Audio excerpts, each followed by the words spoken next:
मैंने 10 इंटरव्यू में कहा है राखी न्यूड वीडियो शूट करती थी, ये उसका पेशा है, वीडियोस बेचती है और वो पैसे कमाती है। उसकी एक विक्टिम ऑलरेडी यहाँ बैठी है, इनके कोई वीडियोस को उन्होंने कुछ किया था, इसी के चक्कर में इन्होंने उस पर केस किया। नंबर 2, ऐसे वीडियोस मेरे राखी एक ग्रुप में भेजती है। राखी इंपॉर्टेंट अपडेट, शायद अब बहुत सारे मीडिया वाले इसमें हैं, अब नहीं बताओगे नो प्रॉब्लम, लेकिन बहुत सारे मेरे दोस्त भी हैं, बोल रहे हैं आदिल आप न्याय लो, जाओ देखो ये। और राखी के मेरे पास वॉइस रिकॉर्डिंग्स भी हैं। माइक क्या ऑब्जेक्टेबल होगा तो टेंशन ना लीजिए, मैं आप लोगों के सामने आऊंगी। मैं थोड़ा बिजी चल रही हूँ और आगे इसकी धज्जियाँ उड़ाऊंगी। टेंशन नहीं लेना, सारे ग्रुप के साथ आऊंगी। सर ऐसे वीडियोस लेकर आऊंगी, खुलासा करूंगी इस बंदे का, ऐसे वीडियो पूरा देश शॉक हो जाएगा। टेंशन ना लेना। वीडियोस की बात कर रही है, उसके बाद एक सेकंड, उसके बाद वो क्या करते हैं, मेरे खुद के वीडियोस लीक करते हैं सो दैट वो बाजार में घूमे। ये राखी का पुराना पेशा है न्यूड वीडियो शूट करना, और 2017 से बहुत सारे गंदे वेबसाइट से आप जाके टाइप करके देखें तो उनके वीडियोस हैं। और इसके लिए हमने क्या किया है, आज we have filed a complaint already Oshiwara police station में। वो तो जो कल का जो स्टेटमेंट है आप लोगों ने ठीक से नहीं देखा था। उन्होंने दोनों बोला, फर्स्ट राखी ने बोला कि वो जो जबरदस्ती करता है, लास्ट में बोलती है मैं इस्लाम को बहुत ज्यादा प्यार करती हूँ। तो मैं किस पे डिबेट करूँ? आपको सबसे बड़ी बात आप उसका ये दावा है कि उसका ये दावा है कि वो आदिल भाई से ज्यादा बेहतर मुसलमान है। तो ये इसका मतलब क्या है? हाँ, अल्लाह मियाँ बोलते कि जाओ लड़कों को पटाओ, हाँ, उनको प्यार के झांसे में फंसाओ, उनको कंगाल बनाओ, निचोड़ो, उसके बाद उनकी जिंदगी नर्क बना डालो, उसके बाद उनको जेल की हवा खिलाओ, ऐसा बोलते अल्लाह ताला। शर्म आनी चाहिए। लोग तो मुझे दुबई से मैसेज करके बोल रहे हैं हम आपके साथ हैं, और एविडेंस भेज रहे हैं मुझे जेल भेज के मेरे पीठ पीछे राखी ने क्या करे। आप बोल रहे हो वो इस्लाम में थी, वो रोजे कर रही थी, जहाँ वो बुरके पहन के जहाँ मस्जिदों में जाके रील बना रही थी, मुझे एविडेंस भेज रहे हैं ऐसे विद चैट्स कि राखी ने क्या क्या किया है दुबई में। और राखी के वीडियोस भी भेज रहे हैं विद प्रूफ कि देखो रात भर जाके ऐसे पार्टीज करती थी लड़कों के साथ राखी सावंत। ये तब की वीडियो है जब आदिल कस्टडी में था। मैं कस्टडी में था, मैं जेल में था। मुझे बोल रहे हैं हम आएंगे, हम मुंबई आएंगे, प्लीज हमें सपोर्ट करो, हम बताना चाहते हैं, हम बोलना चाहते हैं।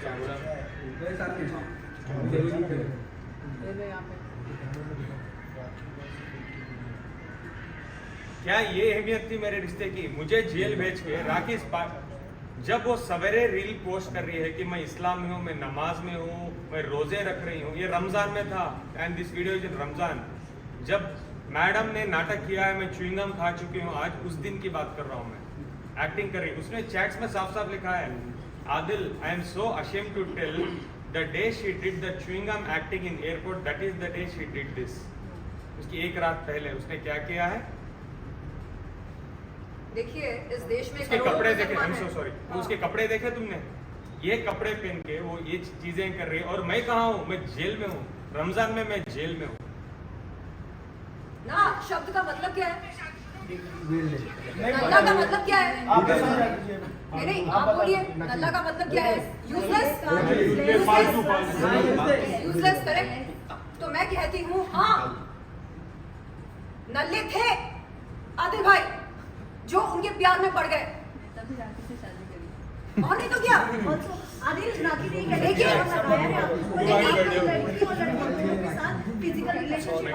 मुझे एक बात बताइए, ये इस प्लीज ये मेरा सवाल है आप लोगों से, आप जब किसी लड़के से शादी करते हैं तो क्या आप ये जानकारी नहीं रखते हैं कि वो क्या काम करता है ना? ये आपको लगता है नहीं मैं शादी के बाद पता लगा लूंगी वो क्या काम करता है, पैसे कैसे कमाता है?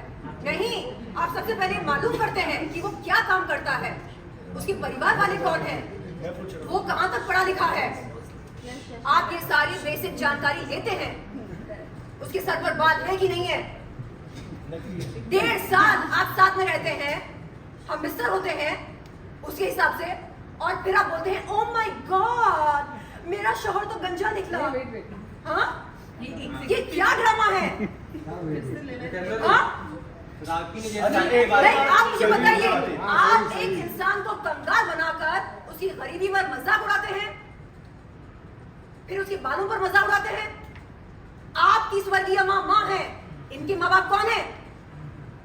अच्छा, माँ से इनकी इज्जत नहीं है, इनके घर वालों की इज्जत नहीं है।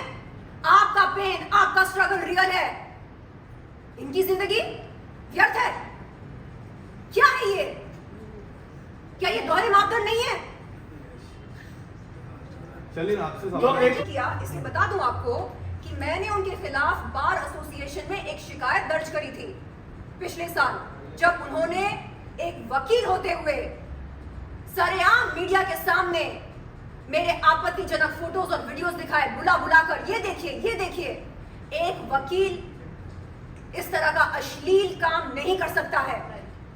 तो 7 अगस्त इस महीने के 7 तारीख को हम गए थे बार काउंसिल पर, और वहां पर रिस्पेक्टेड ऑफिसर ने हमसे पूछा कि क्या करना है। उन्होंने ऑफिसर के सामने कहा कि सर मुझे माफ कर दीजिए, मैं मीडिया के सामने शर्लिन चोपड़ा से माफी मांगने को तैयार हूं, आप प्लीज इस केस को वापस ले लीजिए। तो सर ने मेरी तरफ देखकर पूछा कि शर्लिन चोपड़ा क्या करना चाह रही हैं आप? मैंने कहा सर, जिस तरह इन्होंने मेरे इज्जत की नीलामी करी सरेआम मीडिया के सामने, उसी तरह सरेआम मीडिया के सामने मुझसे माफी मांगे तो मैं ये शिकायत वापस लेने को तैयार हूं।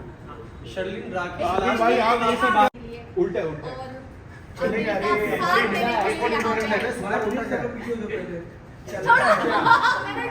इतने दिन से संभाल के रखा है। मेरे बाकी की चीजें नहीं, इसके अलावा मेरे साइन चेक्स हैं, ब्लैंक बॉन्ड्स हैं, ये भी तुम्हारे पास है? बिल्कुल नहीं, मैं इतनी ईमानदार लड़की हूँ जो खुद से ये पासपोर्ट बाहर निकाल के सबको दिखाया है और आपको देने के लिए भी आई। थैंक यू, क्योंकि हम पुलिस स्टेशन घूम रहे हैं एक्चुअली 3 दिन से। मैं कल दुबई से यहाँ पर पहुँची मुंबई में, और एयरपोर्ट पर कुछ मीडिया वाले आए थे और उन्होंने पूछा कि शर्लिन, ये आदिल भाई का आपने ये देखा प्रेस मीट? आई सेड हाँ। कल सवेरे जब मैं अपने होटल रूम में थी दुबई में, तब फट करके एक के बाद एक फॉरवर्ड आ रहे थे व्हाट्सएप पर, और मीडिया वाले मुझे आदिल भाई के प्रेस मीट के लिंक्स भेज रहे थे। तो मैंने देखा और मुझे बड़ा दुख हुआ, मुझे लगा शिट, मतलब एक हद होती है। आप कैसे लगातार नॉन स्टॉप अपराध पे अपराध किए जा रहे हो, क्यों? कभी आदिल भाई, कभी कोई और, कभी मेरे खिलाफ, कभी राशि के खिलाफ। मतलब आपके दिल में कानून का कोई डर नहीं है, संविधान के लिए कोई मर्यादा नहीं है। तो मैंने आदिल भाई को मैसेज भेजा, मैंने बोला भाई मैं दुबई में हूँ, मुंबई पहुंचते ही आपसे बात करूंगी, आपसे मिलना चाहूंगी, और भाई मैं आपसे माफी मांगना चाहूंगी क्योंकि मैं आपके शहर गई थी उस लड़की के साथ, उसके लिए इंसाफ की गुहार लगाने, और मैं लानत भेजती हूँ उस दिन को। अब हम एक काम कर सकते हैं, हम तीनों मिलके राखी से लोगों को बचाएंगे। उनका नहीं उठा है, पूरी जनता का राखी का ड्रामा देखने के बाद पूरी जनता का विश्वास उठ चुका है।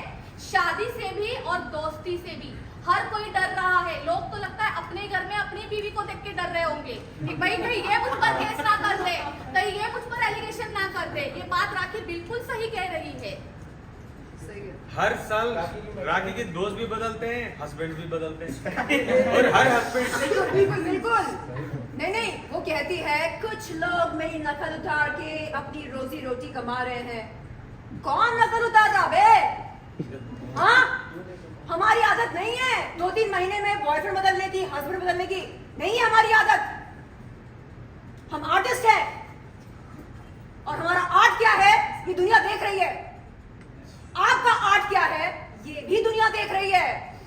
लड़कों को प्यार, इश्क, मोहब्बत के झांसे में फंसाना, उसके बाद उन्हें मजबूर करना कि वो तुमसे शादी करे, उसके बाद उन्हें कंगाल बनाना, उसके बाद उनकी जिंदगी को जहन्नुम बनाना, उसके बाद अगर जीना भरे तो उन्हें जेल की हवा खिलाना। ये है आपका लाइफस्टाइल, आपका मोडस ऑपरेंडी। शर्म आनी चाहिए। जाओ नमाज पढ़ो, ईसा मसीह को याद करो, भगवान के सामने मत्था टेको और तुम्हारे अंदर जो नकारात्मक ऊर्जा है उसे निकालो। गंद मत फैलाओ इस समाज में। आगे बताना चाहती हूँ, लोग ना किस्मत के मारे होते हैं और यहाँ ना राखी के मारे बैठे हैं। किस्मत के मारे नहीं है ना, हम दुश्मन मिल रहे हैं कि राखी के मारे हुए बेचारे आप लोगों के सामने बैठे हैं। बहुत बहुत अच्छा काटा उसने। देखिए इसको लाइटर हम सबका अच्छा वो बच गए, मतलब जेल वेल जाते तो मैं जाके छुड़ाना।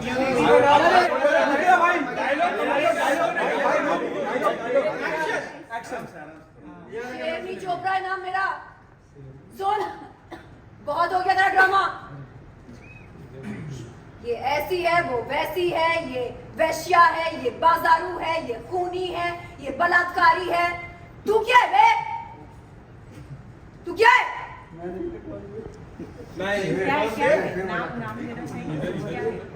ये मुझे कहा कि ये आपने भी कल मुझ पर बोला है कि आपको जेल में डालने का मेरे ऊपर है सब कुछ, मेरा बहुत बड़ा हाथ है।